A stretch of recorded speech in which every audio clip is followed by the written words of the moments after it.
The girl in the shredded white dress burst out of the shimmering heat as if the desert itself were chasing her. She stumbled over the brittle grass, her legs giving out beneath her, and crawled the last few yards until she reached the old barn where Luke Halsten was working. Before Luke could even lift his head, she latched onto his shirt with two trembling hands, gasping like someone who had been running since sunrise. Luke Halsten had seen his share of wild things on the prairie, storms that rolled in black and angry, rattlesnakes coiled under fence rails, and drifters drunk enough to take swings at their own reflections. But nothing prepared him for the sight of a young woman collapsing at his feet with a torn wedding veil dragging behind her like a pale ghost tail. Her voice cracked as she tried to speak. "Please, please help me. They're coming." Luke dropped the saddle he'd been repairing. Dust slid from her shoulders as she shook, every breath ragged and sharp. Her dress was ripped from the hem to her knee. Twigs and sweat tangled her hair. Her eyes, wide, frightened, unfocused, looked like the eyes of a deer that had outrun its own strength. He crouched beside her. "Easy now. Tell me what happened." But she only gripped his shirt harder, fingers clawing like she was afraid he might slip away. "I couldn't do it," she whispered. "I couldn't marry that man. I ran, I had to." Luke looked past her, across the open stretch of prairie. A faint dust trail wavered on the horizon. Riders maybe. Trouble definitely. The kind of trouble that didn't slow down in hot weather. He lifted her chin gently. "You hurt? Or just scared? Either way, breathe slow or you'll fall over again." She pressed her forehead against his chest, not in affection, but pure desperation, as if he were the only solid thing left in a world coming apart around her. And something inside Luke shifted. Something old. Something he thought had died the night the fever took his wife and left him with a house too quiet and a heart too heavy. "You're the only person who ever showed me kindness," she whispered. "I didn't know where else to go." Luke looked down at her hands, small, shaking, clinging, and then back at the dust cloud growing on the horizon. He hadn't asked for trouble. But sometimes trouble didn't ask permission. "Up you go," he murmured, lifting her to her feet. "Stay behind me. Whatever's coming will face me first." She nodded, though her knees wobbled dangerously. She looked up at him with a trust he didn't feel worthy of. And that was when Luke understood one simple truth: whatever happened when those riders reached his ranch, his quiet life was over. But what he didn't know, what he couldn't know, was the real reason she had run through the fields in her wedding dress. The secret that chased her harder than any rider. She tried to steady herself, but her legs buckled again. Luke caught her before she hit the ground. "You breathe too fast and you'll drop," he said softly. She tried, but fear had sunk deep. The prairie had grown too quiet, the kind of quiet that always meant something unwelcome was on its way. "They'll blame you for helping me," she said. "They'll say you hid me. You shouldn't be near me." Luke snorted.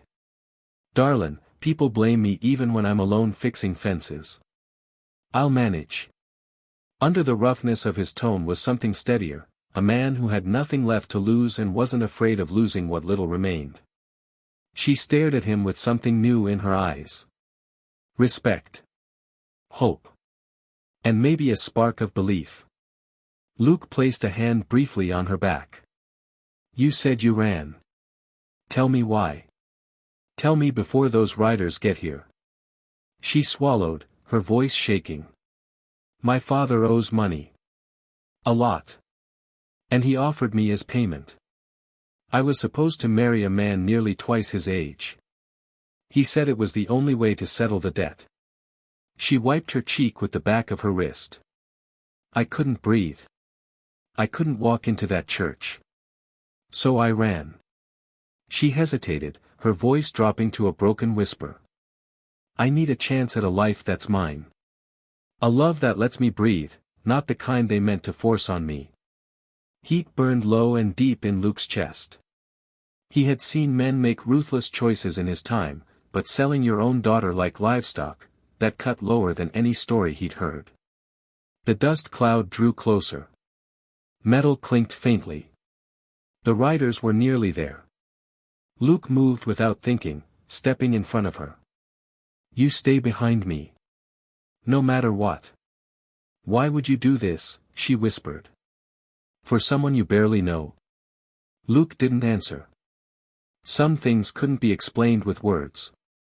Hoof beats thundered across the ground as 5 riders reached the edge of his land. They slowed near the corral, dust swirling around them like smoke.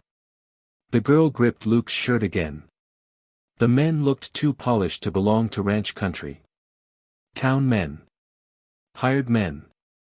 Men who believed money could fix anything, even a woman's terror. One tipped his hat. "Afternoon, Luke. We're looking for a runaway bride. Thought she might have passed this way. Mind if we take a look around?" Luke didn't move. "No one steps onto my land without my say-so. You boys know that." The tall rider smiled, a smile sharp enough to cut. "Her father says she's confused. We're just taking her home." "And then what?" Luke asked. "What happens after you drag her back?" The man shrugged. "Depends how much fuss she puts up." Behind Luke, she pressed her hands to her mouth, holding back a sob. Luke's jaw tightened. A girl running terrified in a wedding dress isn't confused. "Don't insult me." The men exchanged glances. The tall one leaned forward. "Don't make this hard, Luke. We're not here for trouble." Luke stepped forward. "Trouble arrived the moment you did." A thick silence spread, heavy as the heat. "Last chance," the tall man said. "Hand her over."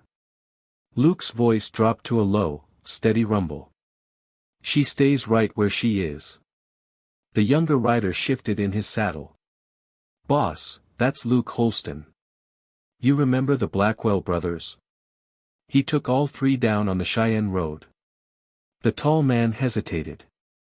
The prairie held its breath. Finally, he lifted his hand. "If she doesn't want to go," he said slowly, "we're done here. That's between her and her father." Luke stepped aside just enough for her to show herself if she wished. She took one trembling step forward.